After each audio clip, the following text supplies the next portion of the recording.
कि सर आप क्या समझते हैं कि चार्जशीट जो डिले हो रही है ये क्यों हो रही है? इसका जवाब मुझे आप थोड़ा सा मुख्तसर दे।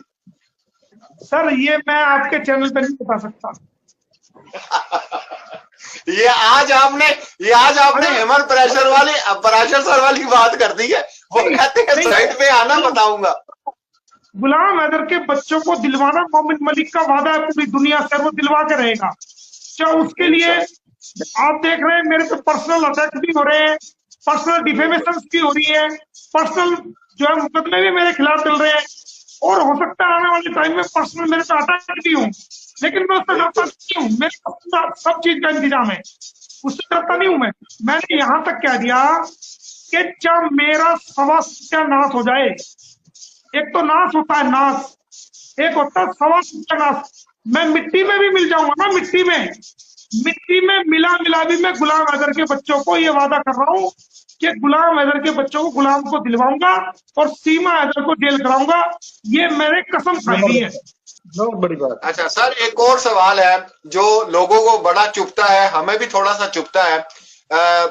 लॉ के मुताबिक, और ऐसा होना चाहिए, ये कोई गलत नहीं है कि मिसाल के तौर पे कोई इलीगल वहां चला जाता है इंडिया में या पाकिस्तान आ जाता है, तो अपने मुताबिक उसकी जांच की जाती है, एजेंसीज जांच करती हैं, इदारे जांच करते हैं, ऐसा होना चाहिए। हम इस चीज के खिलाफ नहीं है या हम बात नहीं करते, लेकिन जब ये सवाल उठाया जाता है कि सीमा हैदर जो है वो भी इनलीगल तौर पे गई है और पूरी दुनिया के सामने आ गई है, तो इसके ऊपर ज्यादा एक्शन क्यों नहीं लिया गया या इसको लाडली बना के क्यों रखा? तो हमें इसका जवाब मिलता है कि इसके साथ तो 4 बच्चे हैं, बच्चों की वजह से इसको रिलीफ दिया गया। तो मेरा ये सवाल है सर कि जो मछेरे पकड़े जाते हैं, जो दूसरे और लोग पकड़े जाते हैं, क्या उनके बच्चे कहीं मौजूद नहीं होते, चाहे उनके साथ नहीं होते, लेकिन उनके ऊपर इतनी सख्ती की जाती है? मतलब सख्ती का मतलब कि उनके बहुत से, बल्कि पिछले दिनों आपने देखा होगा एक हिंदुस्तानी हमारी बहन है, उन्होंने सिर्फ अपना नाम चेंज किया, पाकिस्तान में उन्होंने शादी की हुई थी, वो मैंने और सरिता दीदी ने भी रिपोर्ट की थी, तो उसको सुबह 9 से बैठा के रात 9 बजे तक थाने में बैठाया हुआ है उसके एक नाम चेंज करने पे। मतलब इतनी इन्वेस्टिगेशन। तो सर ये कौन सी लाडली है? हमें तो ये समझ नहीं आती ये इतनी लाडली क्यों है सर। इसके ऊपर भी तो वही काम करे ना जो दूसरे लोग रोजगार कमाने के लिए बॉर्डर क्रॉस कर देते हैं। हमारा ये क्वेश्चन है। ये झूठ की लाडली है सर, ये जो है झूठ की लाडली है। दुनिया की कोई ताकत उसको जेल जाने से नहीं बचा सकती, और दुनिया की कोई ताकत उसके बच्चों को उसको गुलाम को दिलवाने से नहीं बचा सकती। मेरी मुझे परवाह नहीं। मैंने जो बीड़ा उठा लिया, मैं जिद्दी हूँ, मैं बचपन से ही ऐसा हूँ। जो चीज की जिद मैंने लगा ली, और मेरी जिद जायज जिद है, नाजायज जिद नहीं है। मेरी जिद इंसानियत की जिद है, इंसानियत की जिद नहीं है। मेरी लड़ाई इंसानियत की लड़ाई है, मेरी लड़ाई हक की लड़ाई है।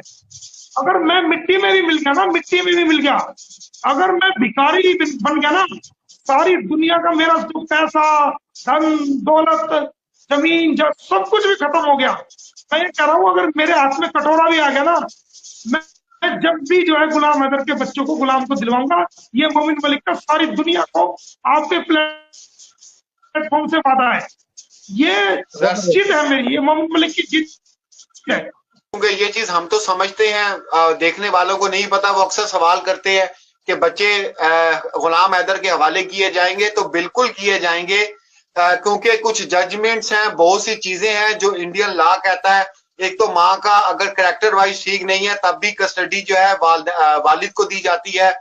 अगर माँ किसी क्रिमिनल एक्ट में है, मुलविस है, तब भी कस्टडी वालिद को दी जाती है। और सुप्रीम कोर्ट की एक जजमेंट है 6 मई की सर 2019 की, उसमें भी कुछ इसी तरह का केस था, तो कस्टडी जो है वो वालिद को दी गई थी। ठीक है, वो भी हमारे पास, वो भी केस हमने, वो भी जजमेंट थोड़ी सी देखी है। तो मैंने कहा ये मैं लोगों को बता दूं सर, हमें आपसे कोई सवाल नहीं पूछना। ये जो इतनी मेहनत चल रही है वो ऐसे कोई चल रही है, वो बच्चों के लिए तो चल रही है। ये मोमिन मलिक का वादा है, मोमिन मलिक बच्चे देगा, मोमिन मलिक बच्चे देगा इस को। लेकिन गुलाम हैदर को भी मेरी मेरी इंस्ट्रक्शन को उसकी एक शर्त है, क्योंकि गुलाम हैदर तो भारत में लेट आया है। अभी 5 महीने से उसने कार्रवाई छूट रही है। ये 1 साल तक झूठ बोलती रही। 1 साल तक मीडिया में इसने अपने आप को विक्टिम कार्ड खेल के विक्टिम दिखाया। गुलाम मारता था, गुलाम पीटता था, गुलाम गुलाम ये करता था, खाने को नहीं देता था। अरे वो 5 साल से तो 4 साल से तो वो कैसे मारता था आपको? ऐसे ऐसे वीडियो वायरल हो रहे हैं आपके, जो आप नाच रही है, गा रही है। कौन मारता होगा आपको? आप मौज ले रही थी। दूसरी बात, इसने यहाँ पर एक देखो, जब इंसान एक तरफा किसी की बात सुनता है ना और दूसरे पक्ष को नहीं सुना जाता तो ऐसा ही होता है।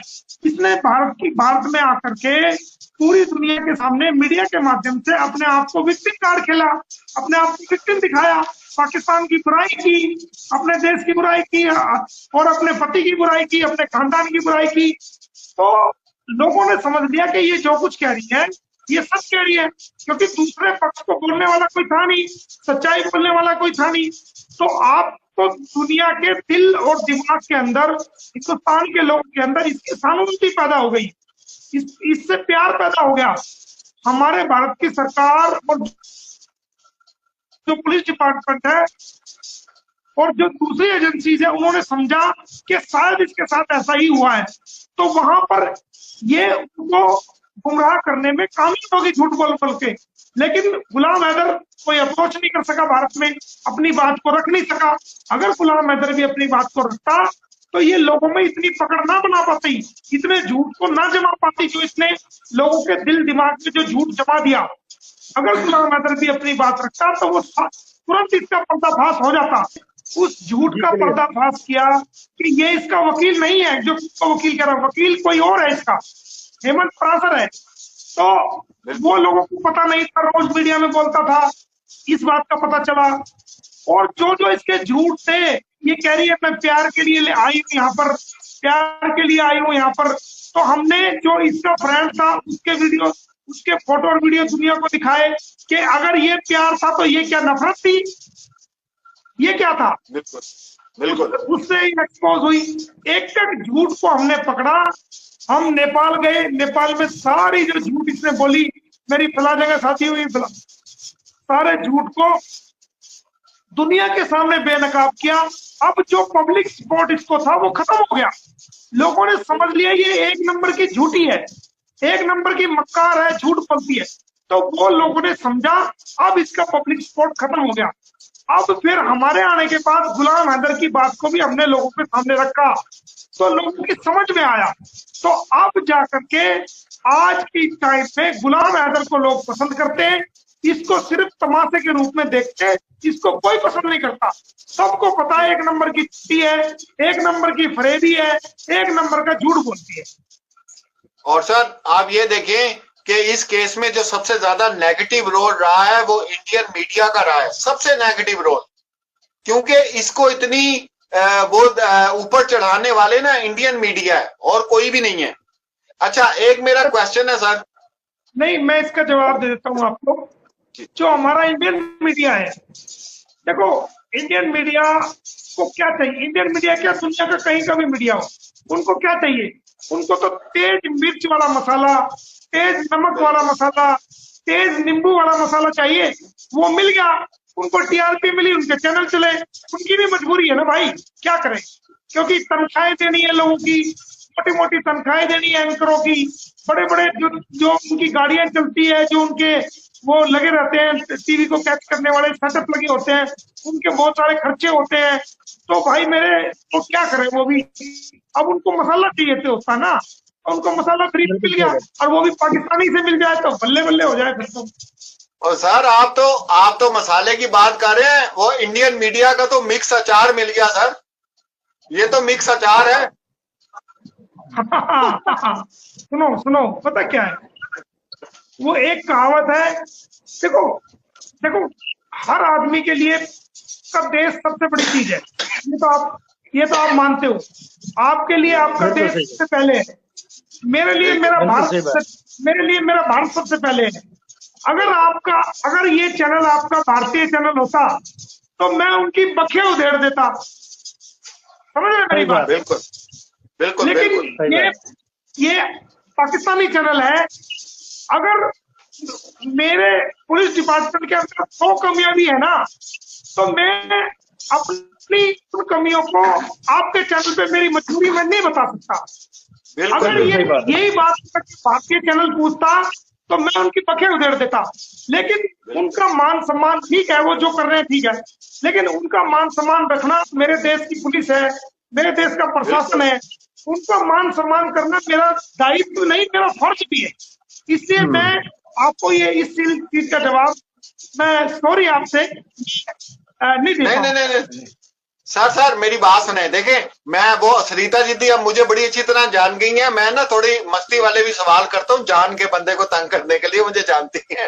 अच्छा अब मेरी बात सुने, क्या पाकिस्तान की तरह इंडियन कोड भी 160 दिन काम करती है और वहां पे 40 से 50% जज की कमी है, ये रिपोर्ट है मेरे पास, और सबसे ज्यादा छुट्टियां अप्रैल और मई में होती हैं, ये ठीक है सर? जिस दिन मोमिन मलिक भारत का राष्ट्रपति बनेगा उस दिन